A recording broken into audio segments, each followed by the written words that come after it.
Hey, welcome everybody Hi to guys. Don't Fret Friday or Fear Not Friday or full out, full hand uh, of flipping fantastic Friday and of fearful phenomenon, which starts with a P of whatever doesn't matter because it's Friday. Friday. Yeah. Friday So with a P. did you say Friday with the P? Friday with a P. Oh, Friday with the P. P is in pneumonia. Yes, P as in pneumonia. I love that. Yes. P as in pneumonia. Sorry, what? Yes. For those of you that don't know, pneumonia doesn't start with an N. It starts with a P. Friday. That's right. Friday. P-H-R-Y. Fry. And That's yes, Friday. Princess, it's Friday with the P. The P. Yeah. Oh my gosh, it is the P. I am the P, apparently, as someone once you are called right me. now. You know the P? Now Well, I'm hey. That makes you the host. Oh, no, I'm the host. Welcome, everybody. Come one, come all. My owl's name is Waddles. No matter what anyone else may have said. You don't even have an owl. But right now I'm the P. Where's your owl then? I'm CDVNL, but I've got an owl. You know, CDVNL borrowed my owl because of my good graces. Yeah, well, his name is Waddles. For anyone who does not know. Well, actually, based on what the P said to me before, which was you, what you told me was that his name was and so I've just been calling him and he's been responding perfectly fine for me. So I don't know why you're trying to. That's what I do when I disagree with what you say. You know what I do when you disagree with me when what I say, or I mess up English first of all, and then I say, "Oh yeah, this is the song. This is the one. Oh yeah, this is the one. Put your hands on the floor, put your butt in the air." You know the one. You know that song, the disagreement I love song. That song.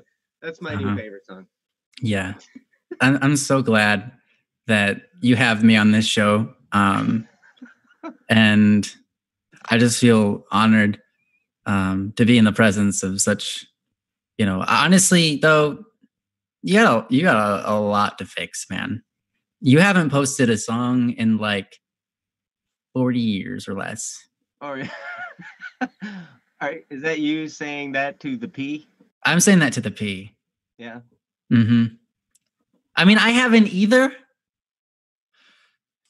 Yeah, but you have not released a song in a long time either. Either.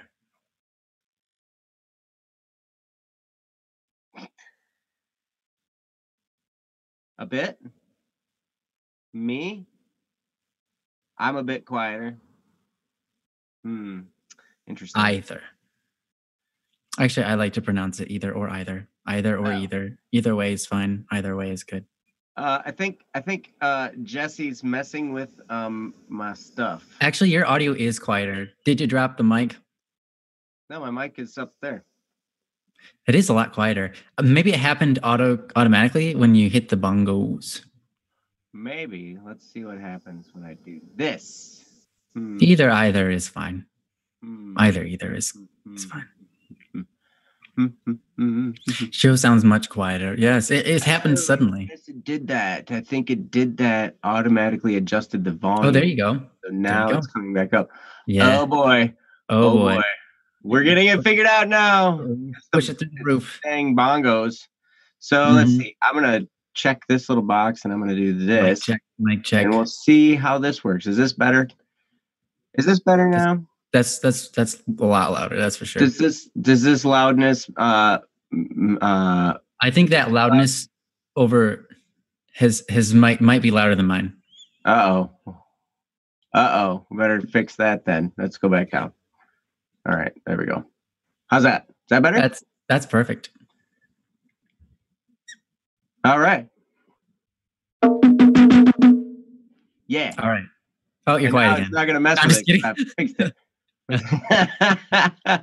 Nope, it should be fixed now. Yeah, it's Okay, good. but I am gonna do that, and I'm gonna do this, and I'm gonna do that, and you guys are gonna be like, "Whoa, what's happening with this video Silly. feed?" Oh my goodness! Oh no. Mhm.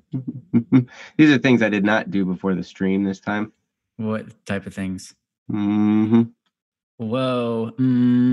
Fix my camera stuff. Oh, you look fine. You know what? Oh, you I know do what? look You fine. look fine. Fine. Oh, Fine with a P. H. pine. You look like a pine tree. You look like a pine tree. It's so nice. It's so you're not shaped like this. You're shaped like this. Perfect. You're like a Christmas tree with all the Like a order. Christmas tree. You're decorated with such magnificent beauty. Mm. You look pine. Yeah.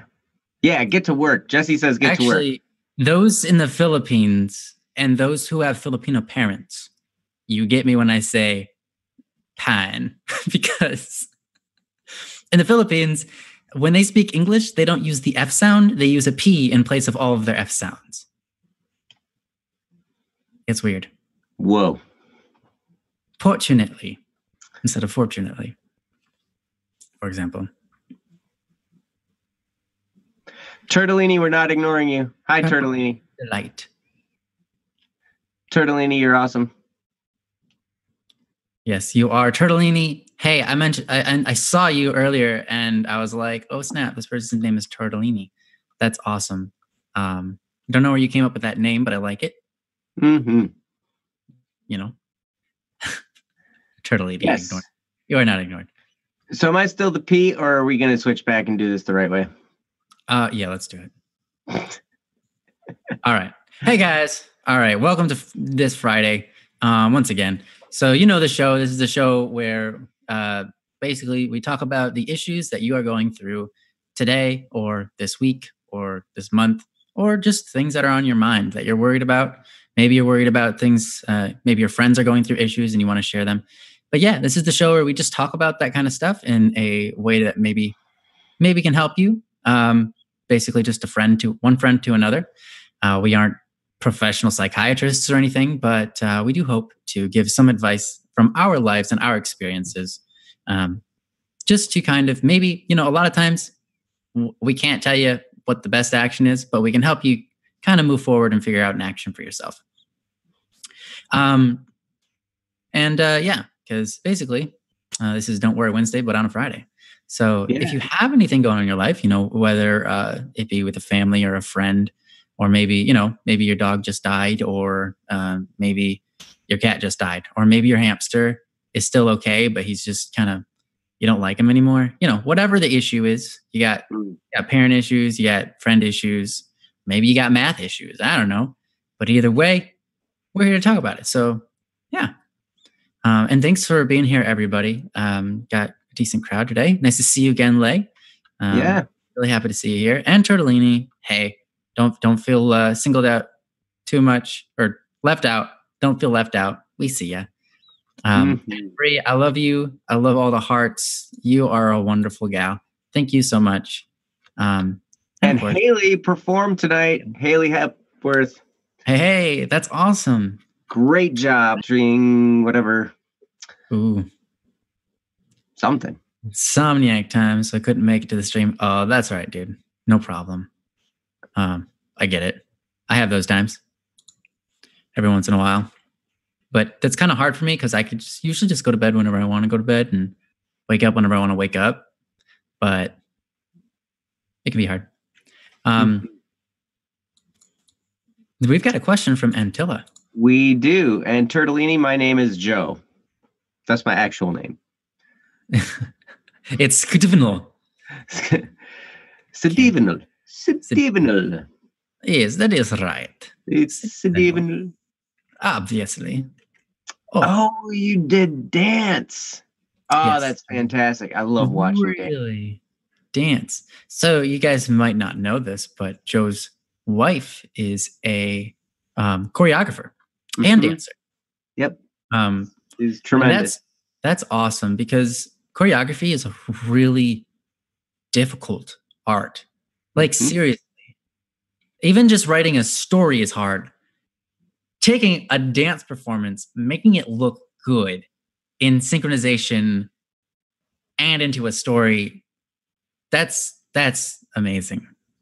Honestly. The thing that blew my mind about dance, it was when, like I'd watch it on stage and everybody looks so poised and so wonderful. And no matter what discipline, whether it's ballet or jazz or hip hop or any kind of dance, really, and they're out there and they're just, they got the smile or, their whatever their expression is, and it's in their total performance. And then I didn't really understand much until I was part of a dance show. I was in the percussion department, and we did a show along with the dance company at the college I was going to.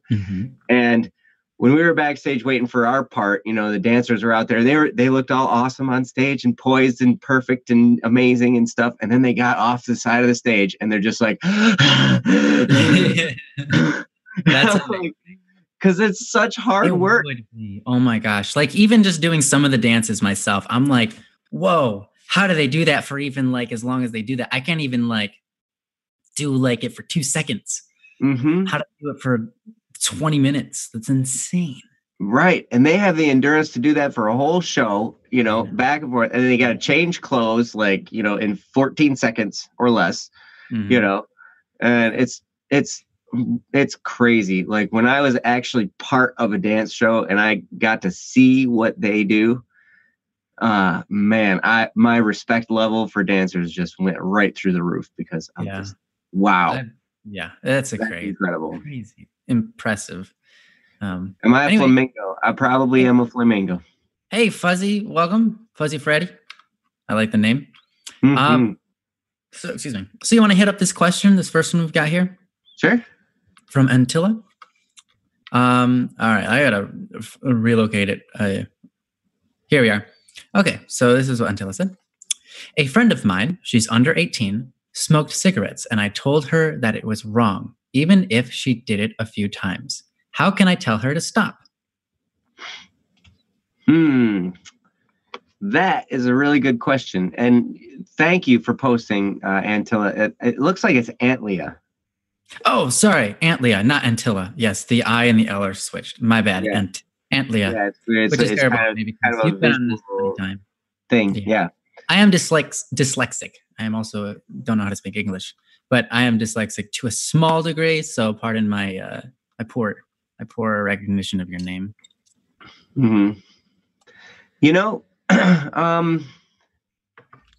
That's a really tough question. I really appreciate you posting that, and it's a good thing to talk about, because, one thing about smoking cigarettes, I smoked for years actually.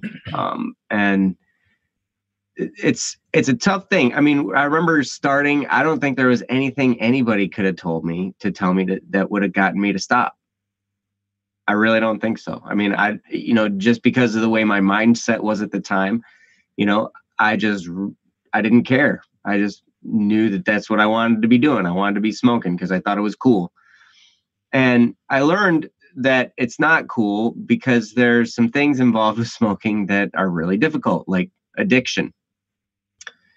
And addiction is a really tough thing. And that's finally the thing that got me to quit, was just the fact that I felt like I needed to smoke.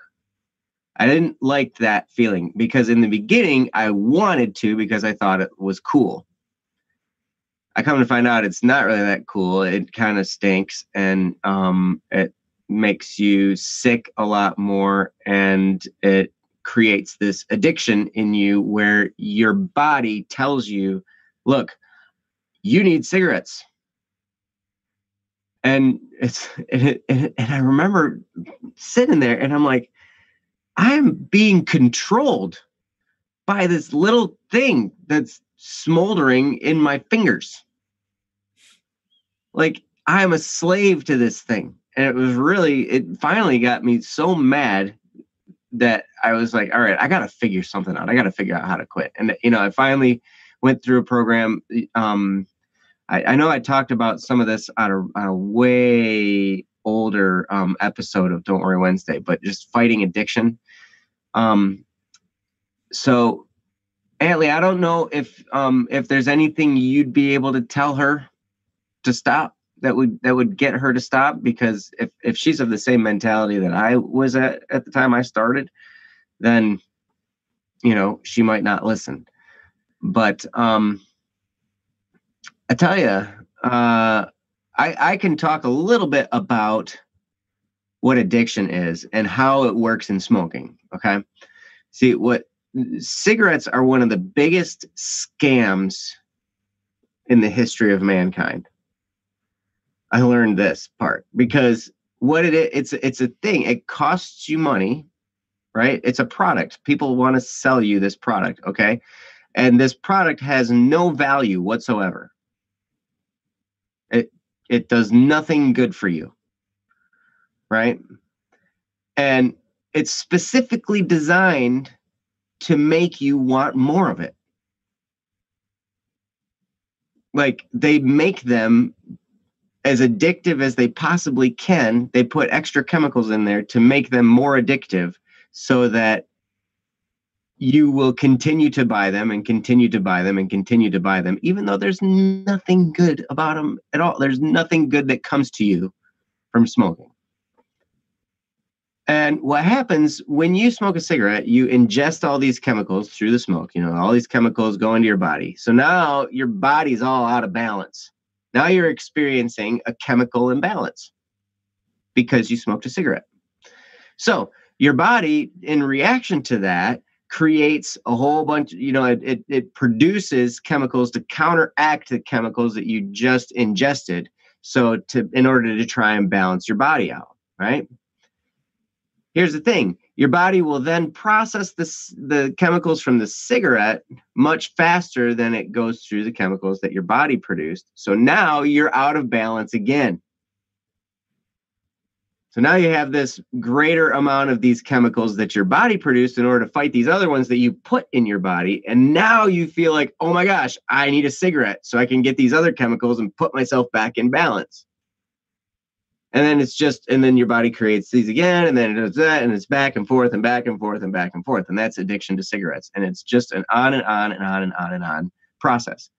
So if your friend continues to smoke, eventually, you know, if she smokes regularly, you know, I don't know anyone who has smoked cigarettes regularly and not gotten addicted to them to some degree. She just said that she just started smoking. She told her that she only did it 3 times so far, and she says, I don't think she's addicted yet. Oh, probably not. Yep, probably not yet. After 3 times, probably not. Yeah, I think. I mean, you can definitely you can start to move in the direction of addiction, but yeah, it's pretty early on. But it's dangerous, and I don't know. Maybe I'm not the right person. I do like what Master Lay just put on here. I remember getting my friend out of smoking. Every time I saw her smoking, I pulled out a 10 PLN. I don't know what PLN is. Bullet point or 10 PLN. It's about $2.50, looks like. Yeah. And burned it in front of her. She hated it so much she stopped smoking, because that's really what it is. You know, you're just burning through money when you smoke. By the way, that's a great idea, but don't actually do the money thing, because that's illegal. Yeah. Yes, it is illegal to burn money in the United States. If you burn money in the United States and someone sees you doing it, you will be fined and possibly face other consequences. Oh, Polish. Yes. Okay. Excellent. Okay. Yeah. So, yeah, you know. But that's a great idea. You're absolutely right. However, yep, burning money is illegal. So we would not condone that on Don't Worry Wednesday. That's right. But yeah, I mean, I guess it depends on your friend. It depends on the influence that you have with your friend. It depends on, if you think your friend will listen to you, and if you think that your friend will heed what you have to say. And in that case, you can, depending on the personality of who you're dealing with, it might be more effective to take the caring approach. Like, hey, I really care about you, and I don't want to see you, kill yourself slowly here, because that's what it basically is. It's introducing a slow and torturous way to shorten your life, and it's an expensive way to shorten your life. So you can take that approach, or you can do the shock value approach, like Master Lay was talking about. But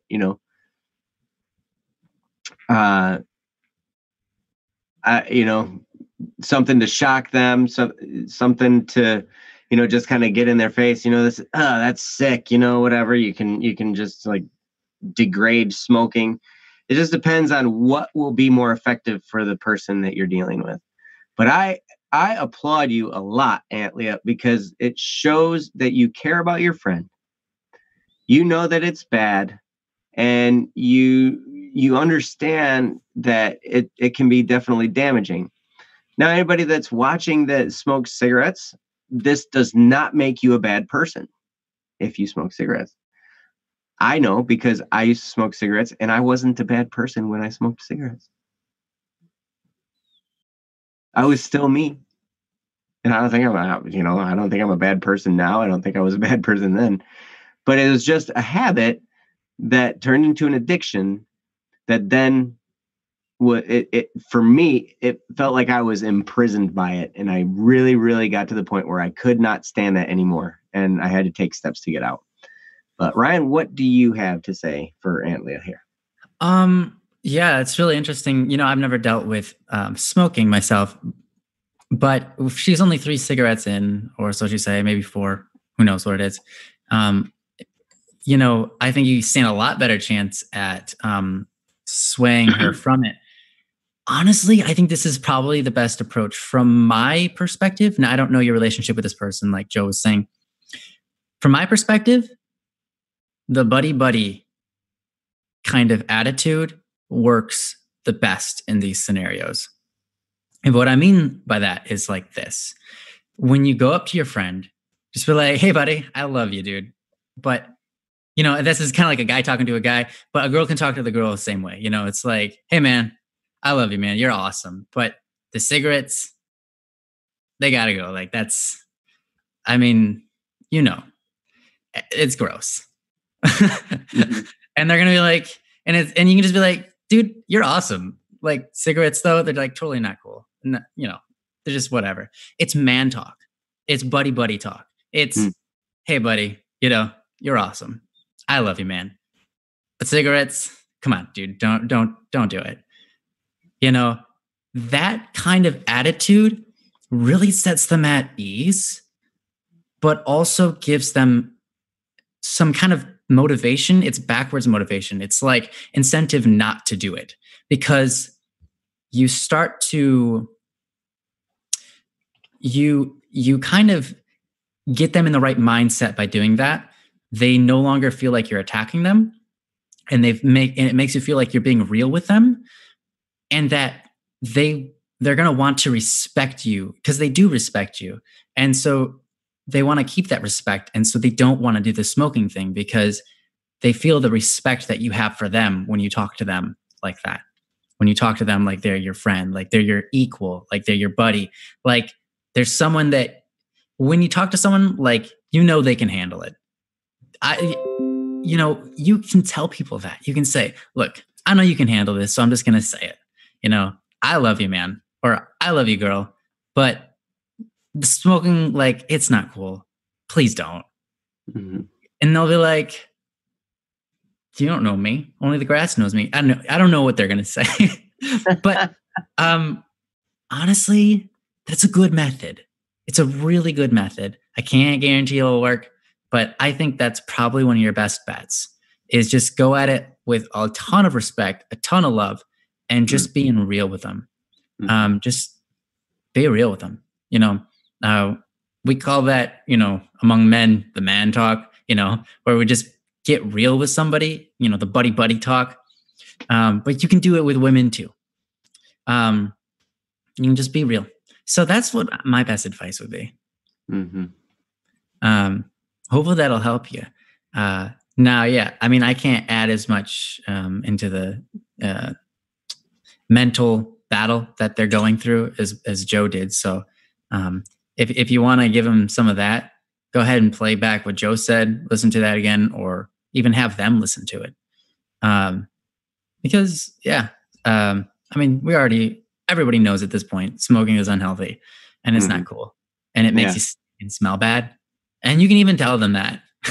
Like, look, it makes people smell bad. Like, please don't. I don't want you to smell bad. Just saying that, especially because they're a girl. Girls are usually a little bit more worried about their smells and so on. So that's a good idea too. You can bring that up. Don't be afraid to bring up, like, hey, it's not you, it's the cigarettes. Like, these cigarettes are not good. They smell bad. They make you smell bad. They make, you shouldn't say you should say people. Cigarettes make people smell bad. And cigarettes are, you know, they're not really cool anymore. They used to be cool. They're not anymore. Like, people just look at cigarettes and go, ew. So, you know, I love you, so I don't want you to get into that. And then just leave it at that. You know, they might make some excuses. They might say, oh, I don't do it anymore. Trust me. Cool. They might go, well, you know, I'm not like other people. I won't get addicted. Whatever. You had to talk with them. You can only do so much. Just like Joe said, their minds are going to be made up with whatever they decide. But I think this is probably the best way to kind of get in their head and make them not want to do it. But yeah, Aunt Leah, you're Spanish. Okay, I see. I can't say any of that in Spanish, so I apologize. Yo no hablo en español, and that's probably not even right. Yeah. Well, good luck, Aunt Leah. I hope that you can have an impact. Because it can be a tough thing depending on the stubbornness of a person. I know some people, like, if I try and tell them something, they do the exact opposite. So stubborn. You know, right. I've got people like that in my life that I know. It kind of makes me laugh because I'm a little bit like that too sometimes. Like, if I want to be doing something and somebody tells me not to, it just makes me want to do it even more. I'm going to do it. I'll show them. I'm going to do this so hard. They're going to wish they never said anything. Yeah.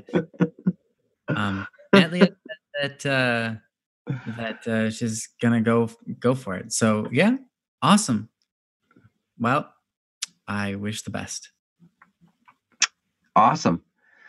Well, thanks again for posting, Aunt Leah, and hopefully that was helpful. And yeah, good luck. Let us know how things go. You know, keep us posted. Because I would definitely be very interested to see how this all works out as it works out. Yeah. So, me too. Yeah. So we've got a few that have come through. Amira just posted. Hi, Amira. Hey, Amira. And we have one from Master Lay that was posted a little while back. We have one from Master Lay that's on the forums as well. Yeah, that's what I'm talking about. This one. Oh, but we have one that's from Master Lay on the forums and one that was added into the chat. About well, we did Master Lay's that was the gift to the girlfriend one. We did that one. That one. You're right. I just had never clicked on it. Yeah, sorry. Yep, we totally did that one. Yeah, my bad. So cool. Yeah, so we have Akil, but Akil, I haven't seen Akil post yet, and he usually posts when he's here. But if you are here, let us know. But we've actually got two from Akil. But we can go on to Master Lay's. Okay. Yeah, let's do that. Cool. All right. Master Lay. Master Lay says, So I have my first in a long time performance coming up. I'm playing saxophone. Nice pick. That's a good one. Uh, I'm I'm playing saxophone duet with piano during a Christmas fair. As for the question, is it normal for me to be afraid of stage fright? I fought with stage fright when I was a music school student, but I've heard it might come back if someone drops performing for a long time. And it's been like 2 years. So there you go. That's a very interesting question. Mm-hmm. Because is it normal to be afraid of stage fright? Like it's not necessarily the stage fright, but it's the fear of stage fright. Right. That's interesting. Yeah. So that's like taking it one step up, you know, to be concerned about having stage fright. I think that's pretty normal. I know I've felt that way. I know that I've done a lot of performing in my life, and anytime I didn't perform for a while and then came back, there was always a little bit of fear. I don't know. Probably Ryan has never had fear of being in front of people and hey, don't worry about it. I have stuff like that. Oh, I'm good, here. Cool. But yeah, I think it's totally normal, and you know, the thing about stage fright that I've always found is that one of the things that's worked for me is I've always just looked at myself and I'm like, I finally just get to the point where I know I'm about to be on stage and I'm nervous. And then I sit there and I tell myself, you know what? You're going to go do this show and then it's going to be over. And then before you know it, it's going to be done. And while you're up there, it's going to be a lot of fun probably, because every time you're up there, it's fun. I don't think there's been a time, especially when I was playing music out in clubs and bars and all that kind of stuff, when we were gigging around and doing live shows. There were, almost every night I always had a little bit of butterflies before I went out there. And every time I was out there, I had a blast. And then before I knew it, it was over. And it was time to pack up my drums, and because I was always the drummer, I always had way a lot more equipment to take care of than everybody else. Yeah. So before I knew it, it was time to load everything up. And I remember, kind of getting into this routine, and it's like, okay, this is how this goes. I feel fear, I have a blast, and then I get to work.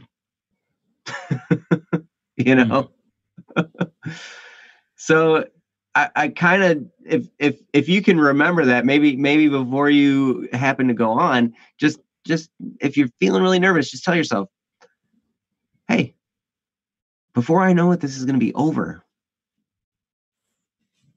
So while I'm there, hopefully I can enjoy and just relish in that moment, because being up there is a lot of fun if you allow it to be. And sometimes we're the most afraid of the things that are going to be the greatest time, because of the adrenaline rush and all that. I mean, it can just be a super fun time. And for some reason, it's like we get the butterflies and the nervousness before these awesome things happen, and we know they're going to be awesome, but we still have that nervousness. And to be afraid of that feeling, I think that's totally normal. Because then you just are nervous about that. But you can calm that down the same way. You can just say, you know what, I'm going to do this show and it's going to be fun. And then it's going to be over. And it's not going to be that big a deal, but I'm going to, relish in the moment that I have while I'm out there. And yeah, I think that's the way that I would generally approach, stage fright and the nervousness that comes before a performance. So, Ryan, what do you have? Yeah, thanks for that, Joe. It's pretty good. It's interesting because I think talking to yourself and getting yourself in the mood is important. One thing that I think a lot of times, the reason we get up there and the reason we get afraid going up there and we get nervous and start shaking, and we all do it. is because we're afraid of messing up. But or we're thinking about everybody judging us and we want to be perfect. But you know what? I mess up every performance. Mm-hmm. And people still compliment me and go, wow, man, you're amazing. Oh, I love hearing you do whatever I'm doing. Whether it's singing, playing alto sax, or playing the piano or whatever. I mess up every single time without fail. There's no time that I've done a performance, even just like one little song, where I haven't made a mistake. And then I just roll with it. Because you know what? You get good material from your mistakes, Ryan. Yeah. Oh, thanks. You know what? It doesn't matter. It doesn't matter. People hear them, sure. Like some people say, oh, we didn't hear the mistakes. And that's true. Some people don't. Some people hear the mistakes. But you know what? It don't matter. I mean, sure, you make mistakes. Life goes on. Like, it's not really a big deal. You gave your all. You gave your best. You gave what you could. And that's awesome. It wouldn't be there if you weren't there. It wouldn't sound the same if you weren't there. And it wouldn't sound as awesome if you weren't there. And it wouldn't be as awesome if you weren't there. That you are what makes it awesome. Everybody else is too. Everybody that's a part of the performance, It's a human who worked hard to play a piece of music. That's awesome, It's okay. Like if you're going to make a mistake, it's okay. So there's no real reason to get worked up. A lot of times when we get worked up, when we get nervous and we start shaking, we play a worse performance. We know that to be true. Anyone who's been through that, it's like, I played that 5,000 times just fine. And then I got out there and I started shaking and I played terrible. My voice started going, whatever. I'm dreaming. I don't normally sing this way. What's going on with me? Vibrato. I don't know what's going on. Okay. This happens to everybody. But you know what? It doesn't need to. And I think it doesn't just talk to yourself before and just be like, if I make a mistake, it doesn't care. So play the mistakes down. Just remind yourself that the mistakes don't matter. It doesn't matter if you mess up. You just keep rolling with it. And everything's going to be okay. Everything is always going to just be okay. Even if you mess up, it's not the end of the world. Mm-hmm. Really isn't. It's not really even a big deal. It's yes. The bigger deal is that you're there and you're doing something.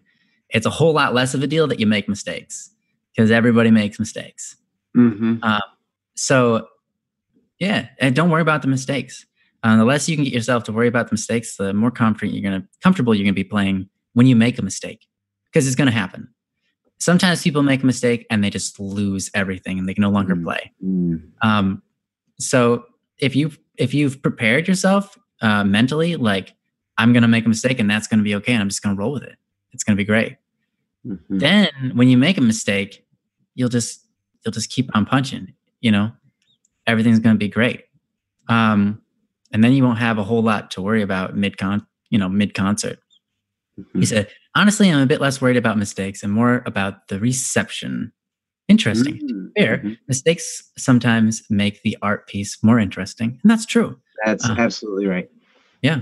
Many times, it is interesting. A pianist that was just playing, I was at my mass or my church, singing in the choir a couple hours ago.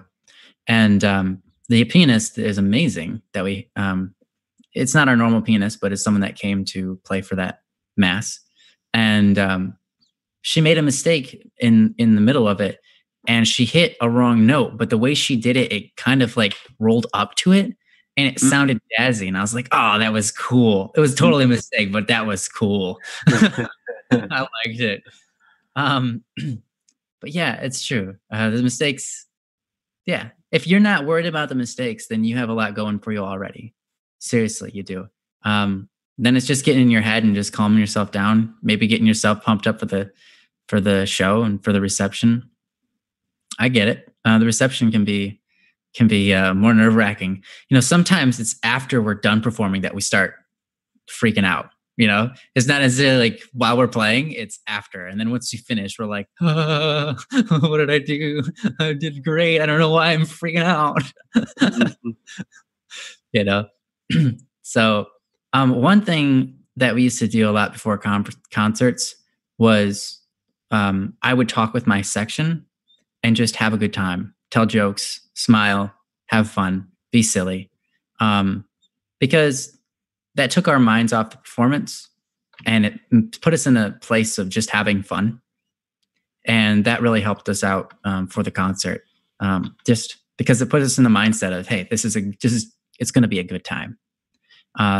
So if you're the kind of person that can talk to people, that can be really useful. Help calm you down. So yeah, and I'm performing 3 songs. I know that's not how you said it, but I like to extend the S since that's the one that you put on there. Songs. I'm just worried about freezing in between them. Yeah, I get it. Yeah. Yep. Just don't worry about it. You got this. I mean, and if you don't, oh well, but I'll tell you, I'm sure you got it. You just have to start playing and then your fingers will start moving, I just burst out laughing. That's great. All right. Incidentally, that is perfect. Like what Laughter you were doing. Yes, the laughter. What you were doing before when you were making the Louis Armstrong, you were doing the Louis Armstrong thing and all that. The humor is so effective. Oh my gosh. It's so relaxing and so it just sets you at ease and it just kind of takes the edge off and it's great. Like if you can be a little bit jokey, and kind of, just loosen up with a little bit of humor, that's great. And another thing is it will put you in tune with, an emotional side of things. And when people listen to music, it's less of a concern how technically good you are. And what's more important is how much of your heart and your feeling and everything that you put in there. How much can you express, what's going on in your heart through your instrument and through that performance. I used to play, I can play piano as well. And I remember learning Moonlight Sonata by Beethoven. It's a pretty simple song. It's beautiful though. And I remember playing it technically perfect. I could play it technically perfect, but I had no feeling at all. And it made a great song, not very good. Yeah. And yep. So but then when you hear somebody like putting themselves into that song and just like really expressing it gives me chills just to think about somebody playing that song properly like that, where they're putting their emotion into the music. So yeah, the more you can relax, the more it unlocks your ability to do that, which would be really important. Yeah, that's actually one of the things I tell people for singers. It's one of the keys that even professional vocal artists or trainers don't share or don't tell anybody. I think it's because it's not really a well-known subject, but it's attitude. Attitude, whether you're performing on an instrument or you're singing with your vocals, is extremely important. Oh, honestly, if I sing a song and it's just everything is just bland, like I sing all the pitches perfectly, but I've got no attitude. It makes the song sound dull.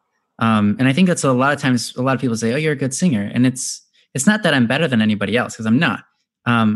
But one thing I always try to remind myself is to put the attitude into the song when I'm recording, especially, because then it adds more flair, more flavor, more something to the text. It's not just words; it's meanings. There's a message. But also, the other thing I was going to say is, if you have the freedom on stage, feel free to laugh at yourself.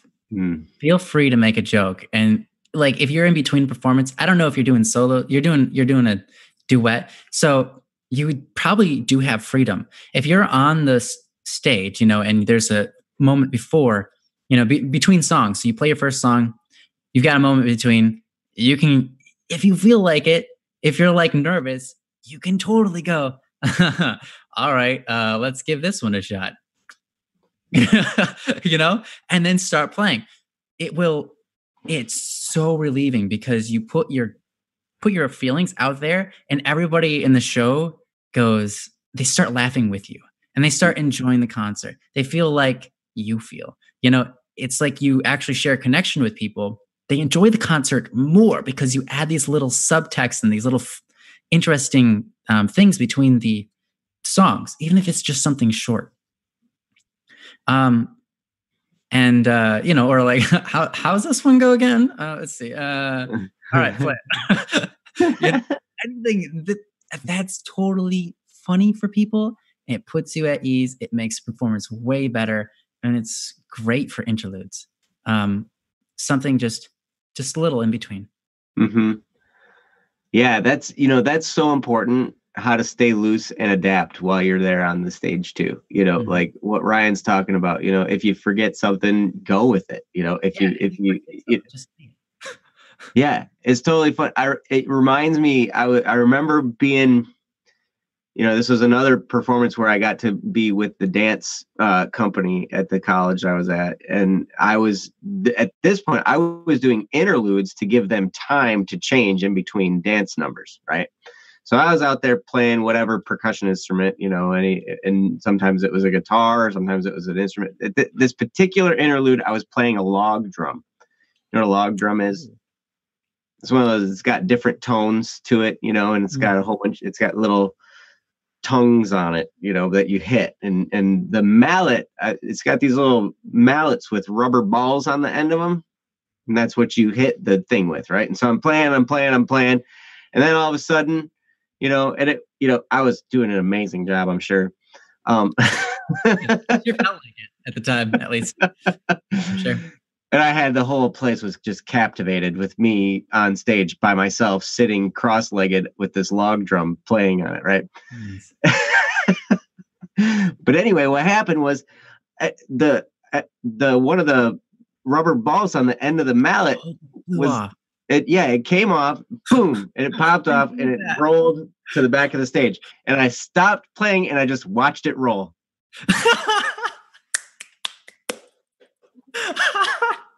Everyone probably thought it was on purpose because you. Yeah.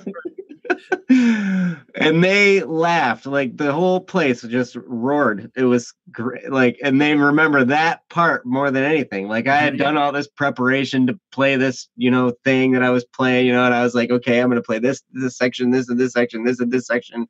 And it, and I thought I'd come up with something really cool to play. But the thing that everybody remembered was the funny part where the thing that was unexpected happened, and that just made the performance that much more rich.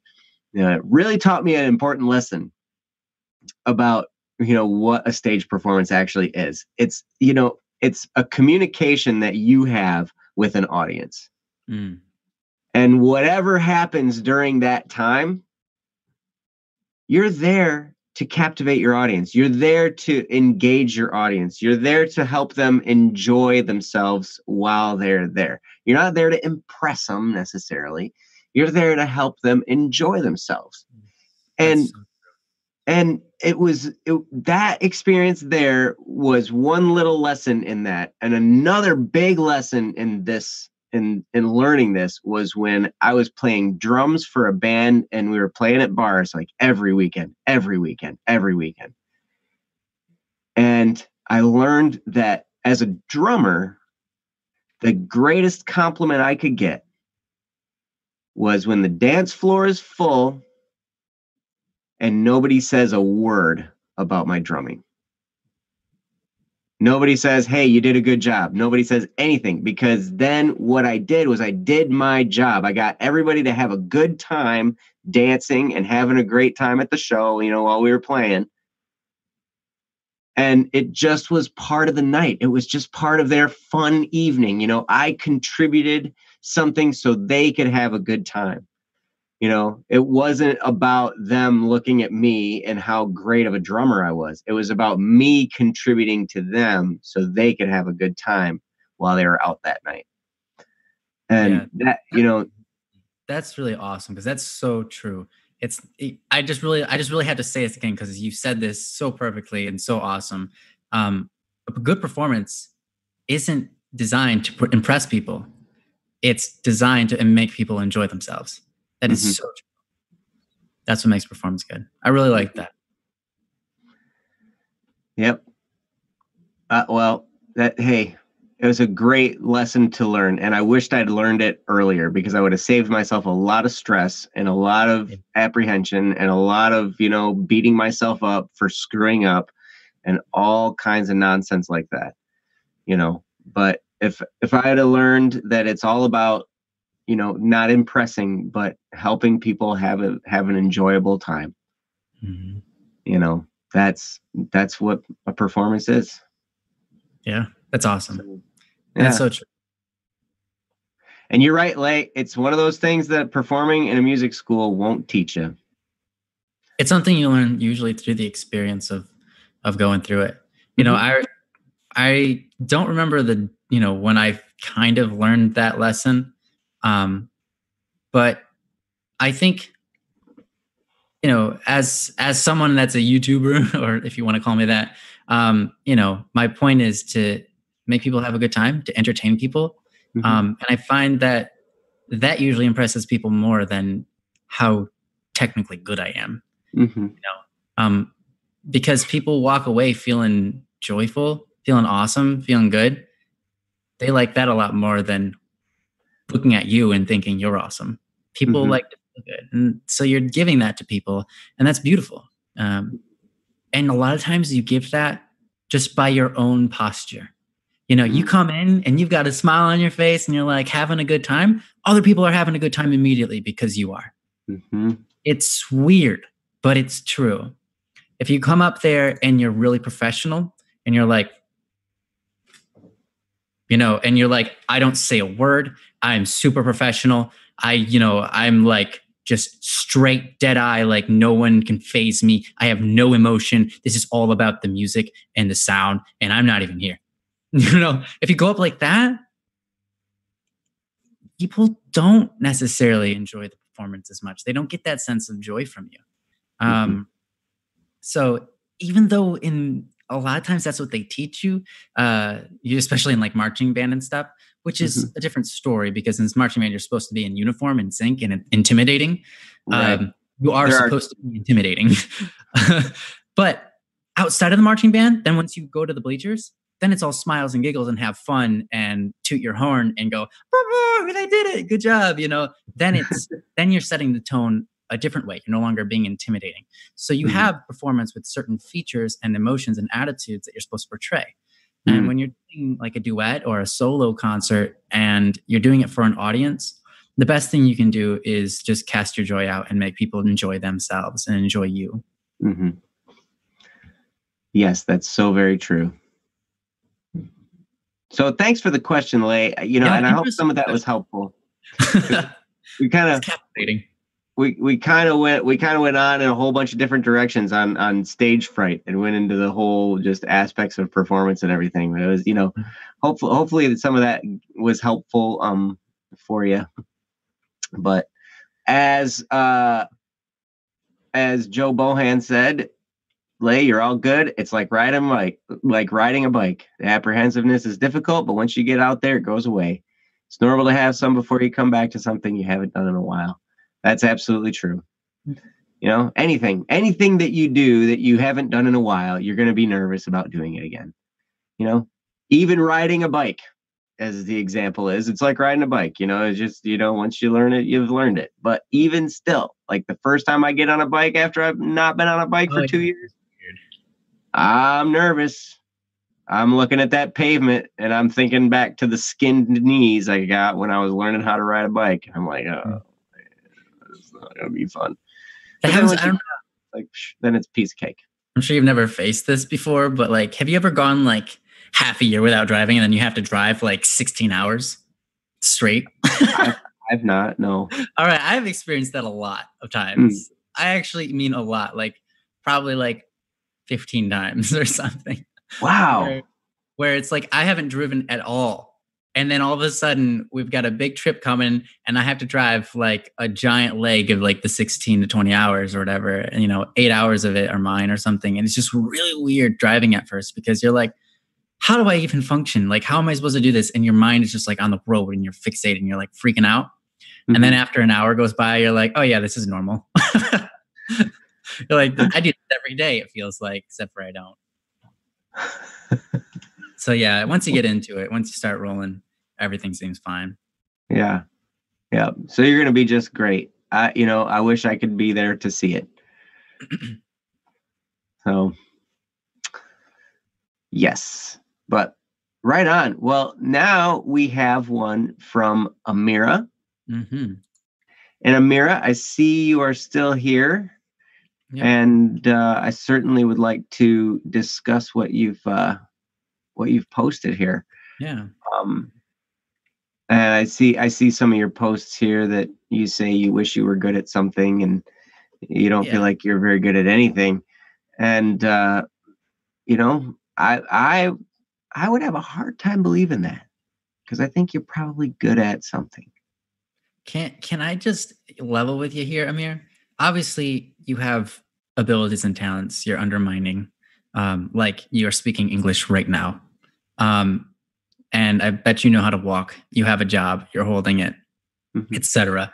But you know what? Life's not about being good at anything. Life is about being great as a person. And you can do that. You can do that because you are you and you're supposed to be you. And you're not supposed to worry about all the different things that you're good or bad at because those things, sometimes you don't get to control those things. A lot of times you don't.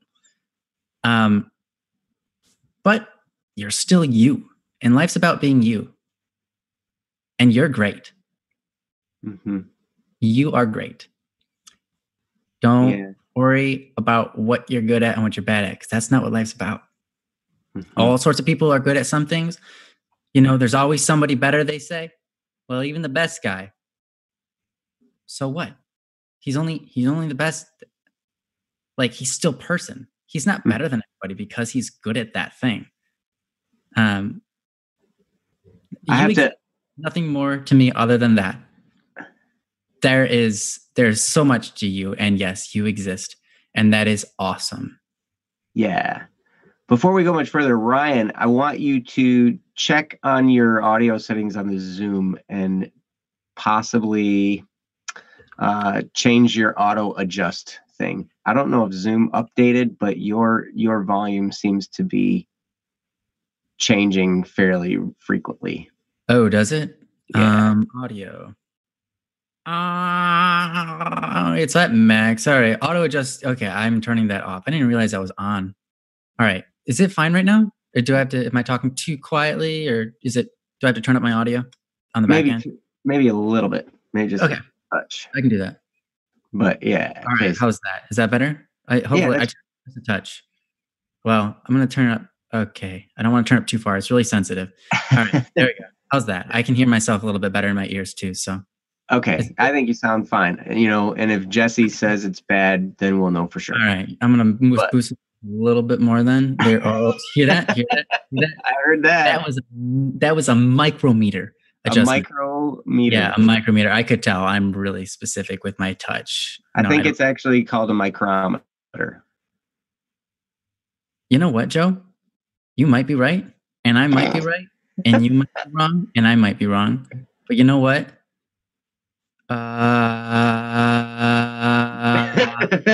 That's many micrometers. Comment. All right, those are many micrometers. You built in some vibrato into your thing. I don't know if that's vibrato or if that's isn't that that's not vibrato. It's what's the term for that? Oh, I know. Yes. That's weird that I can't remember it right now. It doesn't matter. Right. Okay.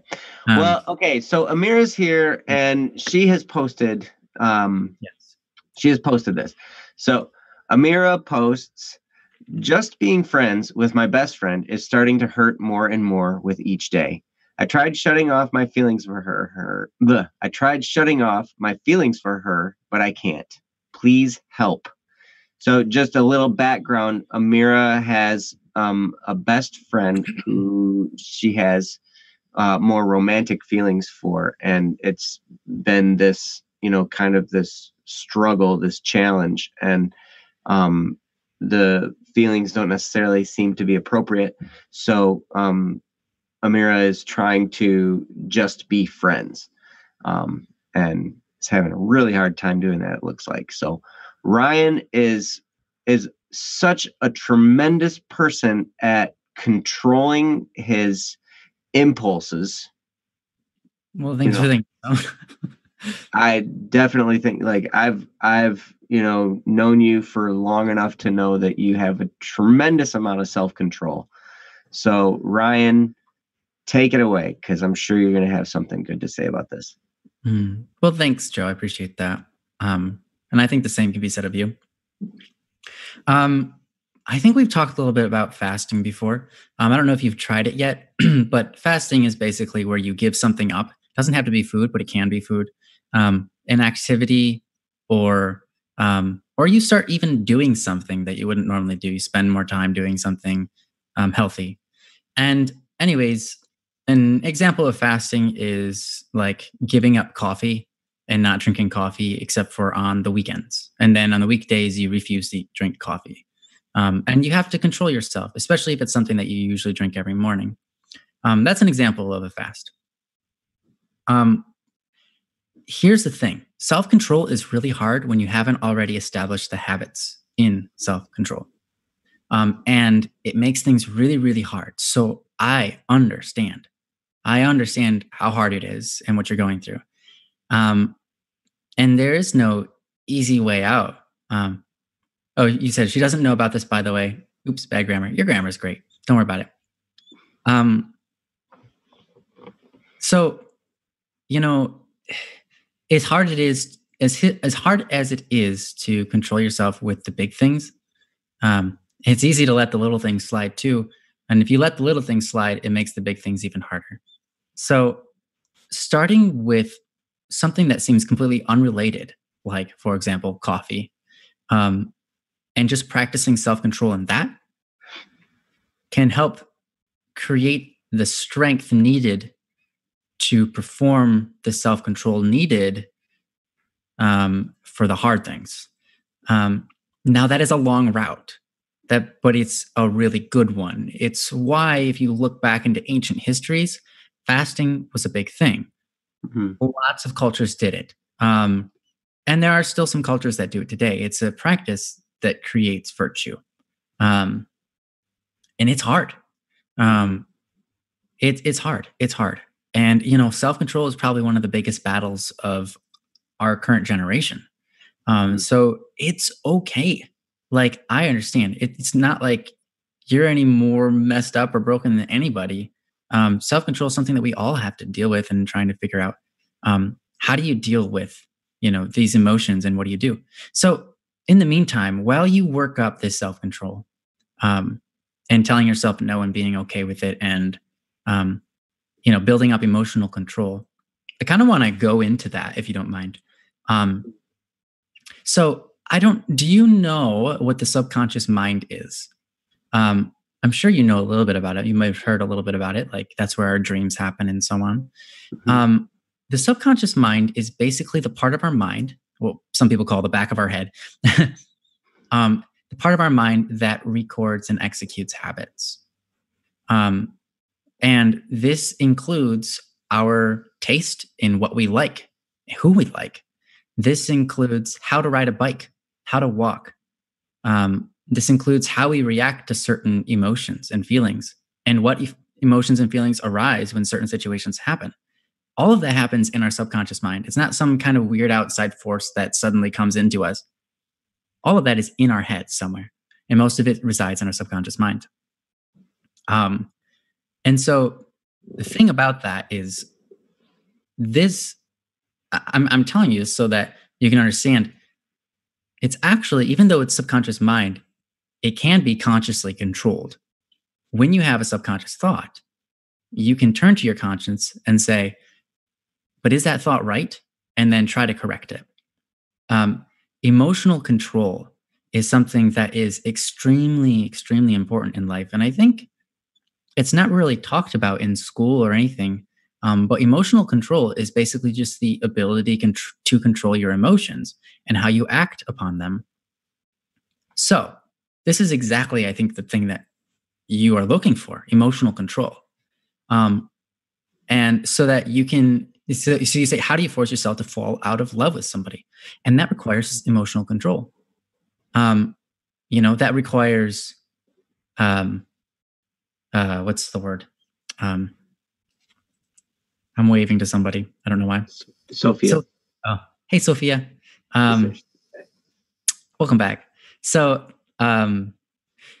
it requires, what's the word? You to be really strict on yourself.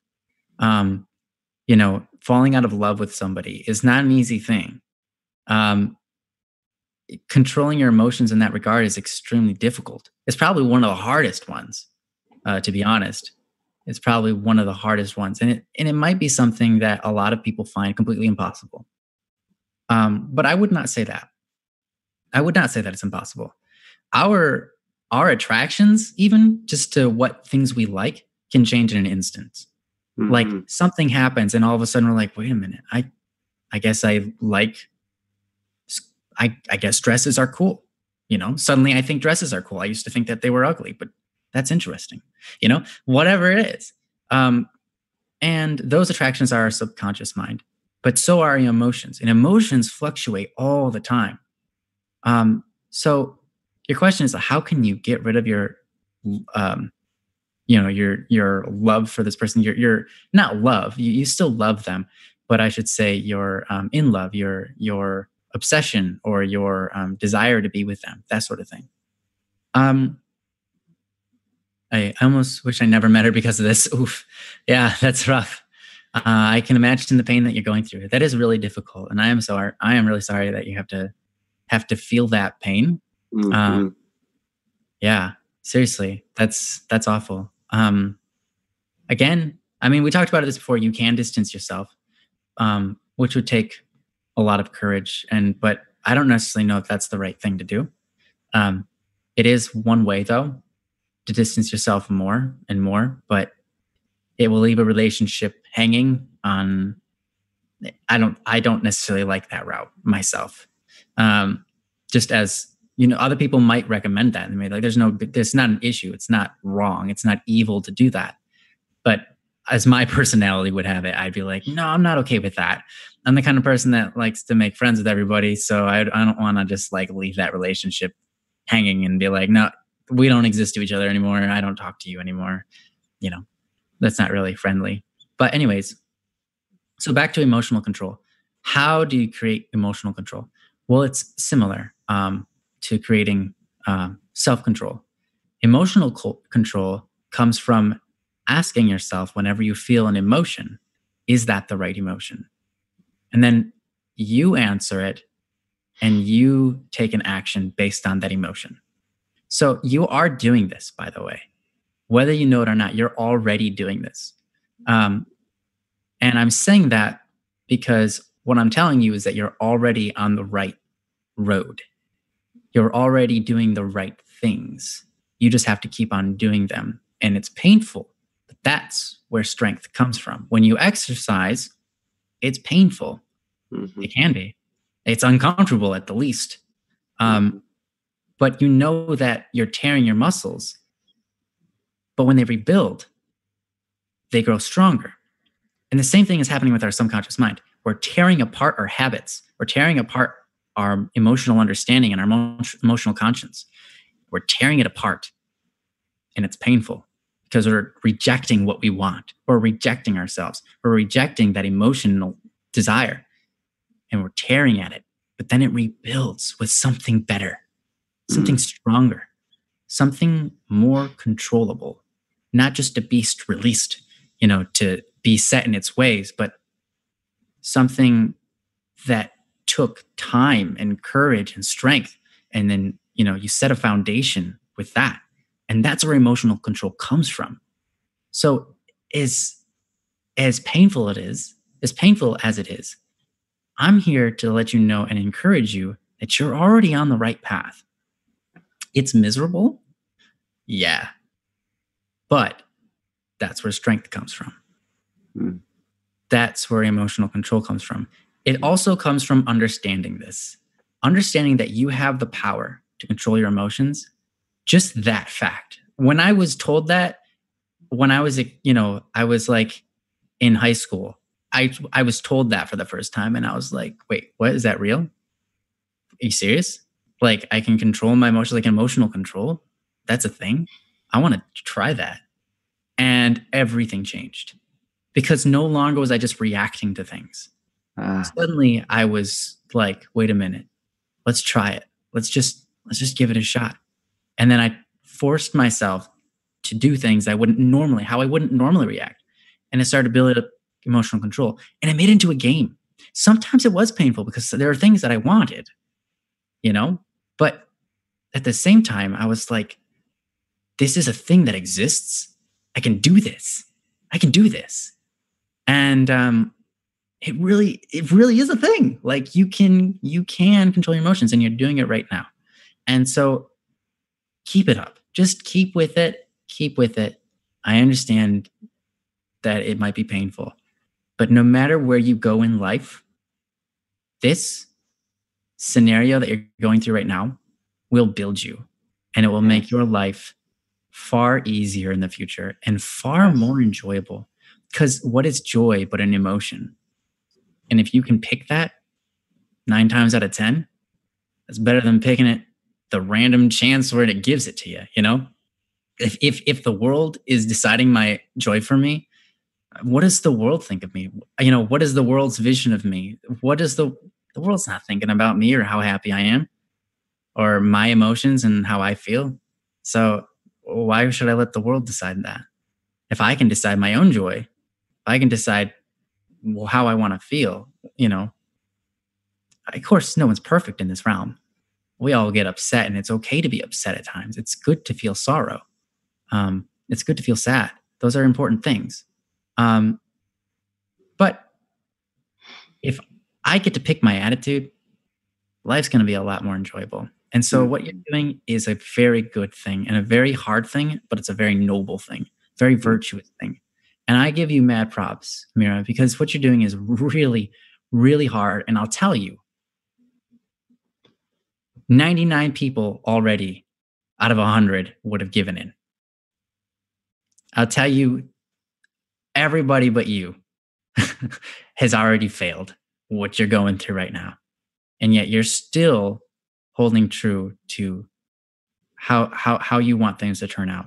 And you're fighting your feelings, and that is so hard. I'll tell you what, oh my gosh, that is one of the hardest things. Mm-hmm. But you're doing it. You're doing it. So I'm here to encourage you. I'm just saying you are awesome. Seriously, that takes a lot of strength. Keep on that road. You're building a foundation that if you conquer this, you'll conquer anything. I mean, really. No one can get in your way. No one can stop you. You're on the road towards a more enjoyable and happy life. No matter what comes after this, no matter where life goes, this is something that will always have built you up and be a good foundation for you. So, yeah, I just want to say you're doing great. Keep up the great job. And yeah, because habits can change. Your subconscious can change. Mm-hmm. I mean, and feelings change. Feelings cycle. Yeah. So yeah, what do you have to say about this, Joe? Well, I got to agree with Ryan and just, mirror the fact of being impressed with you, Amira. Like I tell you, from what you're sharing now, from what you've shared in previous streams, what you're going through, like Ryan said, is not easy. And the fact that you are going through it just tells me something about how strong you are, even though you don't feel like it. Even though, because it feels like you're getting beat down and you don't feel strong. I know exactly how that feels. But just the very fact that you're holding on through this, and you're continuing to try, and you're continuing to not give up, and those, like Ryan said, it's so noble. And Yeah. definitely re-listen to what Ryan talked about with the subconscious mind, and and your relationship with fasting, and all those different ways of disciplining your feelings. Because the thing about feelings is feelings are fleeting. You've said here you tried shutting off your feelings. Sometimes we can't shut off our feelings, but the thing about feelings is they do come and go. There isn't a feeling. I mean, I've been through some cycles of feelings before through my life, in the years that I've been around, and sometimes they last for a long time, but they always cycle. Really strong feelings eventually calm down. And then sometimes they get replaced by other feelings that are really strong, and then you're all of a sudden you're got this new focus in these other feelings, and then all of a sudden that kind of turns down, and then another area, the feelings get really strong. And once you notice how that flows in you, you learn to recognize, oh, I'm just moving in this direction right now. This is where my feelings are taking me. It's not necessarily taking me in the area of what's true. I mean, I can remember having strong feelings for a person that it was very inappropriate that I would have feelings for that person. And but I couldn't stop the fact that I had those feelings, and it's like, well, all right. So I have to just, it was one of those points where I finally had the recognition of, oh, these are just feelings. Feelings come, feelings go. Hey, that's how feelings are. I remember a guy talking about marriage, and he said something about how, we get married because we feel like we're in love with each other. We're like, we got this in love feeling and everything like that. He said, when you're married, what you find out is you fall in love, and you fall out of love, and you fall back in love, and you fall back out of love, and your feelings come and go over and over and over and over again, half a dozen times before you figure out that the secret to marriage isn't love, and it's not my feelings of love. The secret to marriage is commitment. You made a promise, and you're going to stick to it. That's the secret there, where it's just like, nope, no matter what the feelings come, that's what that is. So now, okay, now you just posted, we love each other, and that's what makes it worse. I totally understand that. Now, when you say the word love, I would want to ask what you mean by that, because you don't have to tell me now. You don't have to put it on the post, but just think about that. So when you say love, is it because well, let me put this back on me. When I was feeling like I loved somebody, it was because I wanted them in my life. But real, true, healthy love is the kind of love that wants the best for a person regardless of whether they're in your life. It's the selfless kind of love. I discovered in myself that when I would talk about love, I would talk about, I want that person, because I want them for me. And it's kind of a selfish, grabbing kind of feeling, love, right? But real love, like Ryan has talked about so many times in so many of our streams, where he's like, love is wanting somebody's best. That's what love truly is. And it's amazing because, I know exactly the feeling of loving somebody, wanting somebody, and loving them, and there's no prospect of them loving me back. I know that feeling. I know the feeling of loving somebody and just knowing in the back of my mind, there is no way this person will love me back. And that is a very, very painful moment when you come to that point. And it's heart-wrenching because now what do? Because if I know, if I love this person and I want them, I know they're not going to love me back. So I know I'm not going to have them. Right. I'm not. So the selfish part just gets totally taken off the table. They're not going to be, a part of my life in the way that I want them to be a part of my life. Right. So, but I still love them. And so I do everything I can to help them be the best that they can and to do whatever I can for that person. That becomes a sacrificing kind of love, the kind of love that really, really builds strength in you, the kind of love that really shows the world around you that you are virtuous.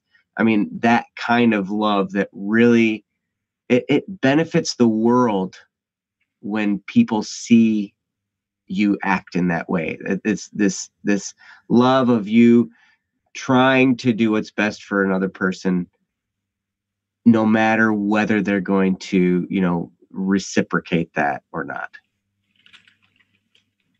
And I've lived that way for a long time. I've had a lot of experience in that realm, and sometimes you do it just because you choose to. When I learned that love is a choice, love is an action and a choice. I can choose to love this person. I can choose to do whatever I can for them at my cost, not expecting anything in return. In fact, expecting nothing in return. There is a difference.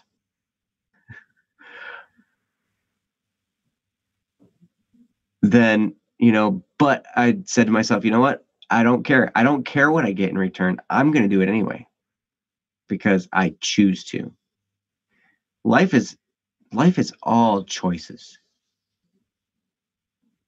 And sometimes we don't think so. And sometimes our habits make our choices for us in a moment. But we can change our habits. And Ryan went through some great stuff on how to change habits and to work with your subconscious mind.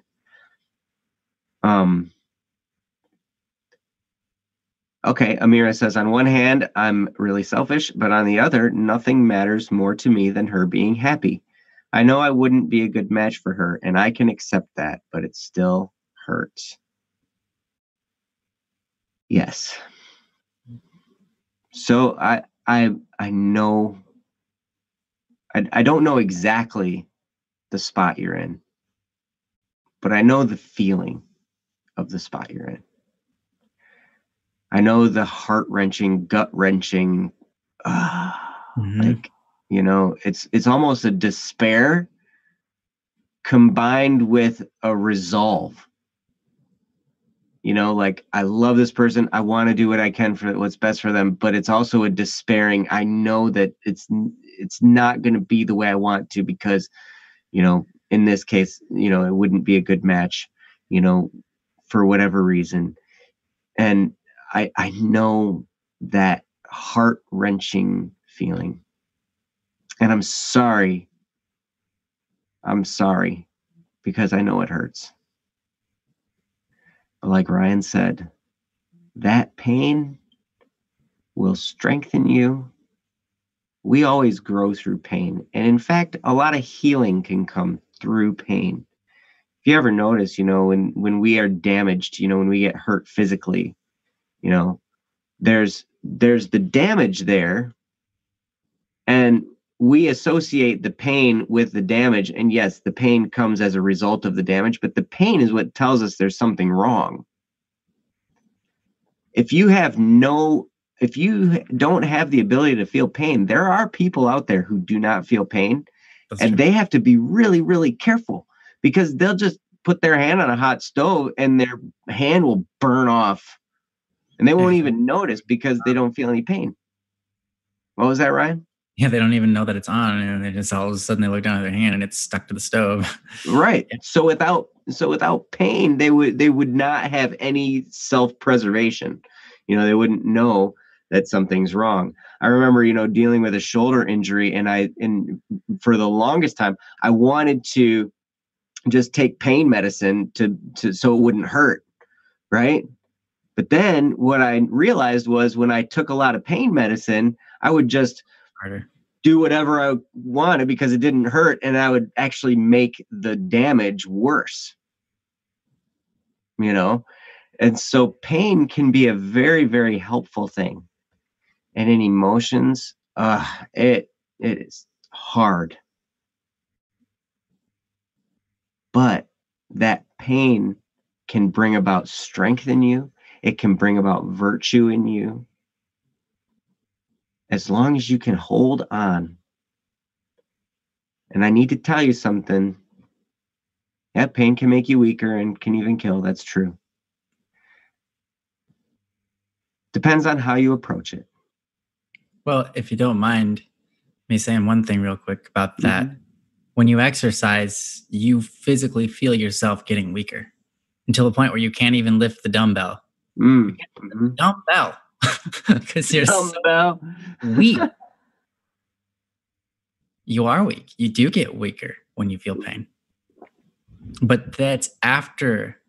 It's after this. It's when you hold on. It's when you wade through it. When you wade through it. When you wade through the heavy waters. When you deal with the weakness. It's after that comes the strength. So yes, right. Pain does make you weak, but it's afterwards that you become strong. It's through the weakness, traveling through the weak parts. Mm-hmm. In fact, they always say when you feel like you can't even lift one more time, if you really want to get stronger, you lift one more time. Mm. It's like, I can't lift this anymore. And they're like, all right, just one more then. Like, what do you mean one more? I can't. I can't do it anymore. They're like, no, you can do it. Just do it. And you're like, how am I doing this? It is interesting, but you really can. You just do it one more time. And then it's that time that suddenly, you are done with. You are so weak. But the strength builds from that moment later. And you're just like, wow, that's crazy. Mm-hmm. But anyways, I didn't mean to take you away. I just wanted to touch on that. No, that was hugely important. I'm glad you said that because that was not something that I was thinking of, and it needed to be put in that spot. So thank you. But what I really want to stress here, Amira, is your feelings do not define who you are. You're going through this feeling of pain, this feeling of sorrow, this feeling of inadequacy, all of these feelings, if it's anything like what I've been through in situations similar to this, it's just so hard to go through it because you feel worthless. You feel like you can't do anything right. You feel like, your life might be ruined. I made this huge mistake and now my whole life is kind of on the line here. And now I'm going to have to deal with this for a long time and it hurts. And this stuff all swirls around and it gets so debilitating sometimes and it's exhausting even. Like you don't even want to get up in the morning. I know it can be so hard. But your feelings are not who you are. You are separate from your feelings. Your feelings are something that you experience. It's an experience you have. It's not you. You are so much more than your feelings. You are a person that's, an anomaly in the universe. There's never been anybody like you. There never will be another person like you.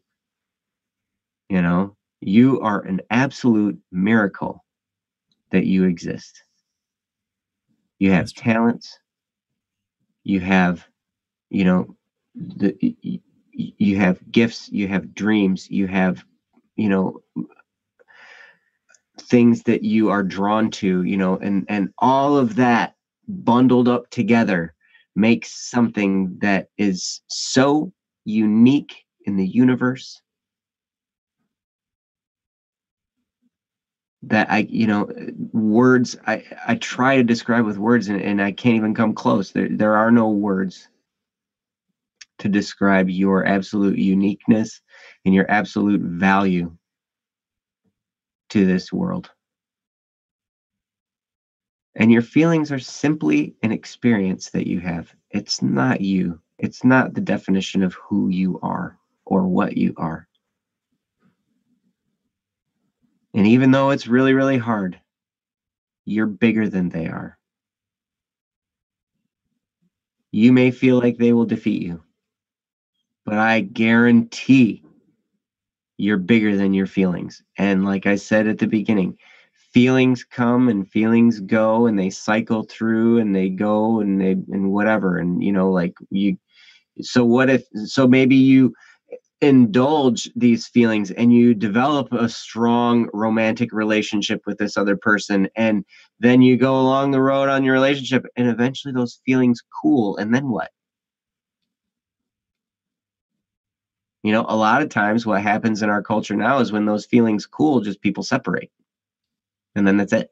And then there's nothing holding them together anymore, and then that causes its own level of pain. And depending on if there's other people involved, it causes pain for other people around you. There's all kinds of things that can happen like that. But it's all because we put our feelings first and we followed them. When in fact, we can guide our feelings. We personally can lead our feelings when we see that our feelings are just experiences we have. It's not who we are. They cycle. We can influence the cycle through discipline, like Ryan talked about, through all the different techniques that Ryan was talking about, fasting, disciplines, all that kind of stuff. We can actually take charge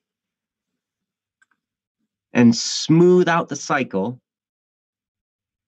And when you figure that part out, this might be part of you figuring this out.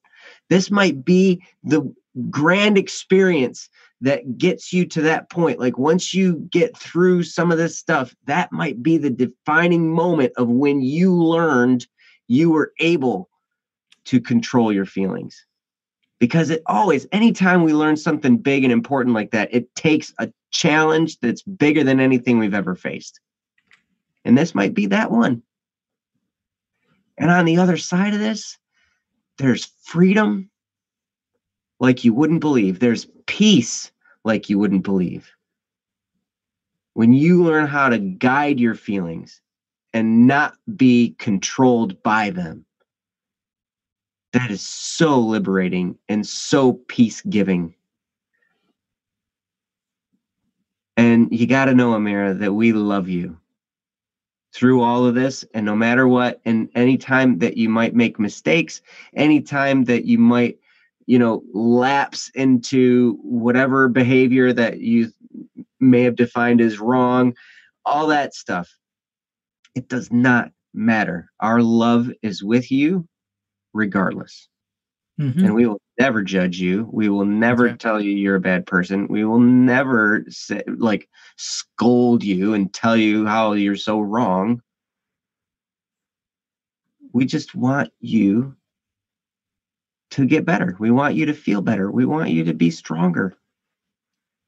And I hope some of what I said helped. I know what Ryan said can help, because a lot of what Ryan said helped me. A lot of the stuff that he taught me through, like what he said there, that was a lot of the same stuff I had to do in order to gain mastery over my feelings. Mm-hmm. So you can do it, Amira. You absolutely can. And you are so much bigger and stronger than you can imagine right now. Mm-hmm. Magician Jester, who by the way is a Filipino, so ikinakakala kong makilala kayo Ginoong Magician Jester. They said, you can, that happens a lot in the Philippines. And ultimately what they decide is to just become friends, since that's a best form of love, honestly, is friendship. And you said we are just friends. Even though people are telling you they're cute. Nice.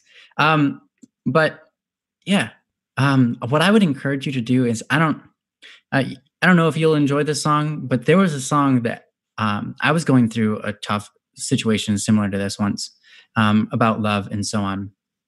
And I heard a song. It was playing at my church, and I sang it, and it brought me to tears while I was singing it because it's a super important song to me. Because I had a friend who died, who it was like his favorite song, and so. But anyways, I would encourage you to listen to a song. It's called "The Summons" by John Bell. You could probably find it on YouTube. Recording is probably not that great, but you'll find something. But read through the lyrics, pay attention to the lyrics. You don't have to do this, but it's just a recommendation. The song is about love, but it's about love in a way that might reshape your image of love and might make you feel a little bit stronger about, and give you a little bit more encouragement to just do it as you want to do it. Because you have a way that you want to do it. You have your will, and then you have your desires. You have your will, and then you have where your heart is, right? What you want. And your will is there for a reason. It's a very good thing. And I think what you're trying to do is very good. But that song will hopefully just give you encouragement and help you remember that love is something that we build in each other. It doesn't need romance, but it's me in you and you inside of me, the way that we relate to each other. And that's happening in your relationship already, whether you are romantically involved or not. And so that song hopefully will just kind of give you a little bit more re-encouragement and strengthen you along your way. Because that song, I remember when I was going through a really hard time, and I can't say it'll do the same for you, but I remember I was going through a really hard time. And then I heard this song and I paid attention to the lyrics for the first time. And then I just started crying because I was like, wow, that's what love is. Like everything I did wasn't in vain. All of my troubles, all of the suffering that I had for this person, it wasn't in vain. It built them up and it built me up. We're both stronger people now. And they've built me up and I've built them up. And we've built each other up and we've built ourselves up through the relationship.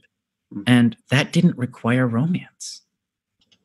But my suffering, it required my suffering.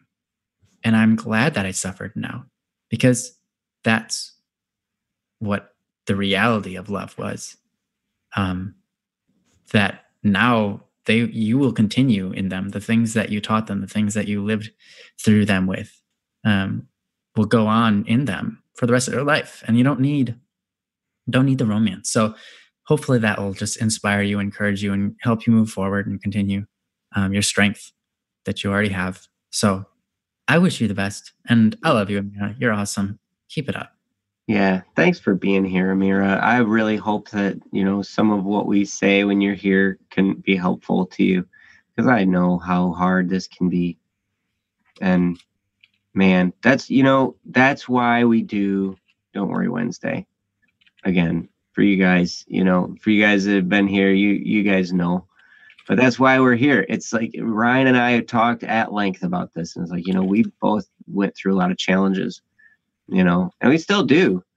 But, we've gained some perspective over the years on how to handle them. And I can just remember all the things I went through when I was starting even in middle school on through college into my early adult life. And, before I had kind of figured some of these things out, there were a couple decades in there that were just painful. And to have an encouraging word here and there, to be reminded of my value was always so helpful. It didn't always come through words. Sometimes it came just through the glance of a friend. That was affirming enough to get me through the next 20 minutes. So thank you, Amira, and thanks for keeping us posted on this whole situation, and just know that whatever happens, you're loved by us. And we're going to do everything we can to have a safe place for you, to come and get some encouragement, some love, some acceptance. Absolutely. Absolutely. Now, sometimes we might challenge, this goes for everybody. We might try and challenge you to grow. Sometimes we need that because sometimes that's how we get better. Nice. Often. Through growth. And some of the best people I know in my life accept me exactly where I'm at. Mm-hmm. But they don't, they encourage me to get better. They're like, okay, I accept you where you're at. I love you right where you're at. You're not going to fall out of my love and acceptance. However, no matter what you do, I know you can be better than this. And that is so valuable. So what is all this Jollibee stuff? It's a Filipino thing. Oh, gotcha. Okay. They have in the Philippines. I had the spaghetti there when I was there, and it's like he said, sweet banana ketchup. It's ketchup made with bananas, and they use that for their sauce for the spaghetti. So it's noodles and sweet banana ketchup instead of like spaghetti sauce. Like we Italians, right? Well, we're not even Italian. We Americans have similar, but not exactly how they have it in Italy. I should say. That's apparently the correct way to pronounce it. But anyways, yeah, it's really, really different. Really different. Yeah, I was like, they're like, we got you this spaghetti. And I was like, cool. And I'm like, this is not spaghetti, but you call it that and I'll eat it. You've got funky spaghetti, but it's good. It's totally different. Well, that's the thing. As long as it tastes good, I guess that's what matters, right? Yeah. Doesn't necessarily I guess it does matter what it is. There are some things that dude, there are. Okay. So I remember it's not Tahoe. I can't remember. Magician Gesture, what do you call the deep fried bananas? They take these bananas and they roll them up in like a dough, and then they deep fry it and put like tons of sugar on it. It's so good. It's like an egg roll, but with a banana in it, and there's like caramelized sugar on it. Yeah, turon. That's right. Yeah. Sorry, Filipino stuff. It's super unrelatable to everybody else here. My bad. Turon. Yeah. But you're making us hungry. I'm sorry. It's good though. Science Rocks are now hungry. I'm sorry. I want to try deep fried butter. I bet it wouldn't be as good as deep fried banana, but it would probably. I've heard that thing. It probably deep fried butter. I want to try deep fried Twinkie. Princess Yellow probably wants to try deep fried butter. She would just eat the stick of butter though. She doesn't need it deep fried. You think I'm joking? She just eats. She really, literally would. Which is awesome. Butter is great. Butter is great. I mean, people drink milk all the time. It's made from the same stuff. Why not just slice off the butter, Yeah. Same stuff. I had a video one of the first Black Friday celebrations. That's the day after Thanksgiving when all the sales, are there. Mm-hmm. And the very first time when my two boys were old enough to really, we were able to have a good time and do all this stuff together, Sorry, I saw this comment. I like chocolate flavored chocolate covered chocolate. That's great. Awesome, dude. Yes, I do like that as well. Sorry, go on. Yep. Well, the first time we had this Black Friday celebration where, my wife went with my mother-in-law and a bunch of girls, they went out shopping. And then the guys, me and my boys and, my father-in-law was there and, we just all were hanging out at the house. And, we were having a guy's day. And then for breakfast, the boys were just sticking the spoon into the tub of butter and eating it. Oh my gosh. And I took a picture and I sent it. Oh no, you sent it to your wife, didn't you? I did. I totally sent it to her. And she's like, why did I leave you alone with them? Yeah. What do they eat? Pizza and butter? Yeah. They ate butter and then they ate pizza. Yep, it was great. And then marshmallows covered with chocolate syrup, which was really good too. Nice. Oh yeah. Yep. Butter sounds nice right now. Science is freaking out about Princess eating just sticks of butter. That's so funny. It is weird. It is weird to see people do that, but at the same time, if you think about it, it's also kind of normal. It kind of makes sense. I mean, like just like I said, what is milk? What is butter? I mean, people drink milk straight. People can eat butter straight. Yeah, it's true. And then you look at cheese and you look at yogurt, and that's just milk that's gone bad. That's right. I like that stuff. That stuff's even better than milk. I know. It's great. And some kind of cheese is just reeks. Oh, yeah. Stinky cheese. Stinky cheese. And you're like, man, it stinks in my nose hole, but it tastes really intense in my mouth, but it's good. Yes, Magician Jester, thank you. You got us on the topic of food. I am so sorry. I don't know if it's actually Magician, it is your fault. It is Jester because he mentioned Jollibee, and then I had to comment about Jollibee. They're a food company in the Philippines. Yes. Yeah, because of the Jollibee commercial about the love we were talking about. I didn't see it, but I'm sure I'll have to check it out. So Amira, I hope some of that helped. I know I did see your post about you didn't mean to fall in love, that it just happened, and there was no going back. Sometimes we do get swept up into a moment and into a feeling, and it's not hard to do. But someday this will pass. This too will pass, and someday you'll look back on it and be like, "Yeah, that was a thing I went through, and I don't feel that way anymore." You know, and I went through it, and I'm a better person for it. I'm stronger from it. You know, someday you'll look back at this whole thing, and it's just going to be a memory, and it won't even phase you. Feelings are just feelings. Feelings are just a thing, but they don't. You know, it's not an actual physical reality. Like, I'm holding feelings right now. You can't see them because they're not a physical thing. And they don't have to physically affect us, and we can still make our choices regardless of them. So you can always tell yourself they're just feelings. But I know it's hard. You'll get through it. They're hard to deny at times, that's for sure. And sometimes they're not, But like Ryan just said, it will pass. The feelings always pass eventually. And then you're left with, and a lot of times we're left with people. Yep. After feelings pass, we're left with people, and people are tough to deal with sometimes. Yeah, sometimes when the feelings go away and you're looking at them, you're like, why did I like that person? Like, what was I even thinking? I wasn't thinking. Yeah. No. I'm not saying about this particular individual, but I know I've been through that.